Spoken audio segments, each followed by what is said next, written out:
Masih berkaitan dengan firman Allah dalam Al-Quran, surat Al-Qasas ayat 77. Allah Subhanahu wa taala berfirman, "A'udzubillahi minasyaitonirrajim. Bismillahirrahmanirrahim. Wabtaghi fima ataqallahu darul akhirah wa la tansa nasibaka minad dunya."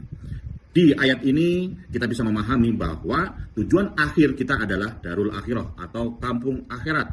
Namun untuk mencapai tujuan itu kita harus menempuh sebuah perjalanan, yaitu kehidupan kita di dunia ini. Dan di ayat ini pula Allah Subhanahu wa taala mengingatkan kepada kita bahwa kita boleh mengambil jatah, mengambil bagian selama kita menempuh perjalanan di dunia ini menuju kampung akhirat tadi. Kemudian Allah menyambung ayat ini, wa ahsin kama ahsanallahu ilaika walabtaghil fasada fil ard innallaha la yuhibbul mufsidin.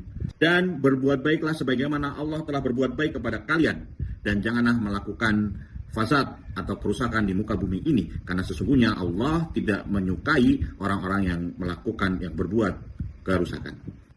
Dari lanjutan ayat ini Allah menyampaikan pesan kepada kita bahwa selama kita menempuh perjalanan di dunia ini menuju kampung akhirat nanti, kita harus melakukan yang pertama berbuat kebaikan.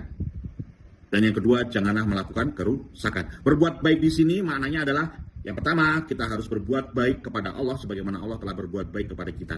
Apa yang harus kita lakukan untuk berbuat baik kepada Allah? Tentunya dengan ketaatan kita kepada Allah, rasa syukur kita kepada Allah, dengan tidak melanggar perintah-perintahnya, dan juga selalu menjauhi larangan-larangannya. Termasuk kita juga berhusnuzon kepada Allah bahwa apa yang Dia berikan kepada kita itu adalah yang terbaik bagi kita.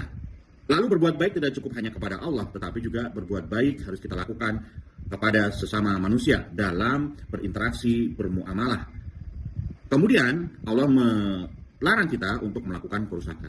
Melakukan kerusakan di sini maknanya adalah kita melakukan kemaksiatan, kita melakukan ketidakadilan, kita melakukan kezaliman, kita juga melakukan perusakan-perusakan yang merugikan tidak hanya diri kita, tapi juga orang-orang di sekitar kita.